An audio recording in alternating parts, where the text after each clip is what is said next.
আর 18 কোটি মানুষের মনের মণিকূটায় বঙ্গবন্ধুর স্থান রয়ে গেছে। বাংলাদেশের স্থপতি জাতির জনক বঙ্গবন্ধু শেখ মুজিবুর রহমানের জন্মদিন আজ আমরা এসেছি সাবেক মন্ত্রী শফিকুর রহমান চৌধুরীর কাছে বঙ্গবন্ধু এবং বঙ্গবন্ধুরে সাধারণ মানুষ কীরকম দেখছে। স্বীকৃতিতে ভাঙচুর করতেছে, তারা মনে করতেছে যে বঙ্গবন্ধুর নাম নিশানা মুছে ফেলবে। আসসালামু আলাইকুম ও আদাব। আজকে জাতির জনক বঙ্গবন্ধু শেখ মুজিবুর রহমানের 105তম জন্মবার্ষিকী। এই জন্মবার্ষিকীতে গভীর শ্রদ্ধা ভরে স্মরণ করছি সর্বকালের সর্বশ্রেষ্ঠ বাঙালি জাতির জনক বঙ্গবন্ধু শেখ মুজিবুর রহমানকে, বঙ্গমাতা বেগম ফজিলাতুন্নেসা মুজিব, জাতীয় 4 নেতা সহ 30 লক্ষ শহীদান, 2 লক্ষ মা বোনদেরকে। এই জাতির জনক বঙ্গবন্ধুর জন্ম না হলে আমরা স্বাধীন সার্বভৌম বাংলাদেশের নাগরিক হতে পারতাম না। বিশ্বের মানচিত্রে বাংলাদেশের স্থান পেত না।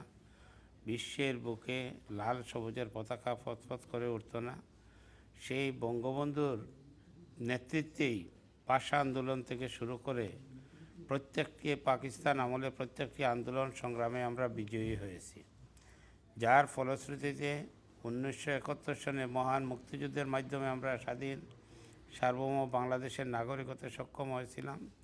1972 সালে বঙ্গবন্ধু দেশে প্রত্যাবর্তনের পর এই যুদ্ধবিধ্বস্ত বাংলাদেশকে জাতির জনক বঙ্গবন্ধু যখন পুনর্গঠিত করলেন, সেটা দেখে 71-এর যুদ্ধ অপরাধীরা তারা আবার ষড়যন্ত্র শুরু করলো এবং ষড়যন্ত্রের মাধ্যমে জাতির জনক বঙ্গবন্ধুকে সপরিবারে হত্যা করে।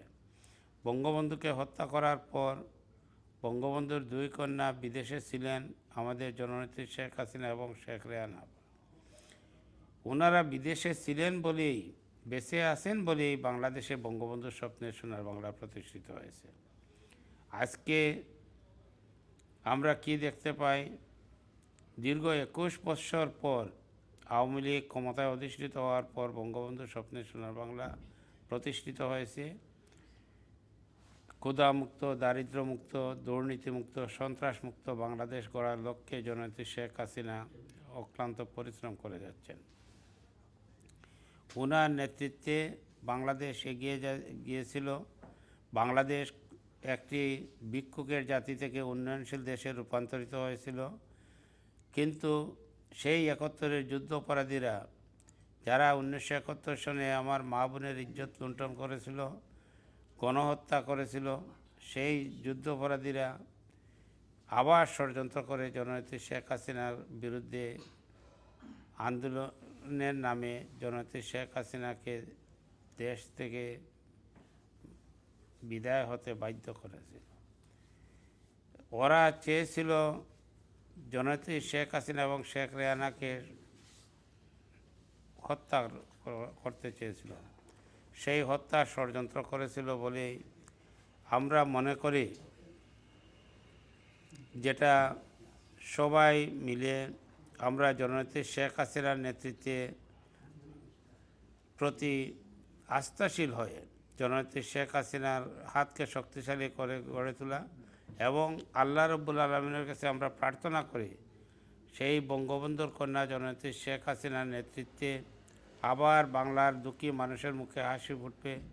বাংলাদেশে আজকে যে দুরবস্থার সৃষ্টি হয়েছে ইউনূস সরকারের মাধ্যমে, অবৈধ ইউনূসের মাধ্যমে, আমরা চাই যে জননেত্রী শেখ হাসিনাকে সশরীরে সসম্মানে বাংলাদেশে নিয়ে যেতে চাই। বাংলার মানুষ শেখ হাসিনাকে চায়। বাংলার মানুষ, বাংলার রিক্সাওয়ালা থেকে শুরু করে শ্রমিকরা বলতেছে যে, প্রত্যেকেই বলতেছে যে শেখ হাসিনা সরকার ভালো ছিল এবং একটি ক্ষুধামুক্ত, দারিদ্র্যমুক্ত, সন্ত্রাসমুক্ত, দুর্নীতিমুক্ত সরকার ছিল। সেই সরকারের অধীনে আবার মানুষ যেতে চায়। তাই আমি জননেত্রী শেখ হাসিনার সুস্বাস্থ্য এবং দীর্ঘায়ু কামনা করি। জাতির জনক বঙ্গবন্ধুর প্রতি গভীর শ্রদ্ধা নিবেদন করে শেষ করছি। খুদা হাফিজ। জয় বাংলা, জয় বঙ্গবন্ধু। বাংলাদেশ ছেড়ে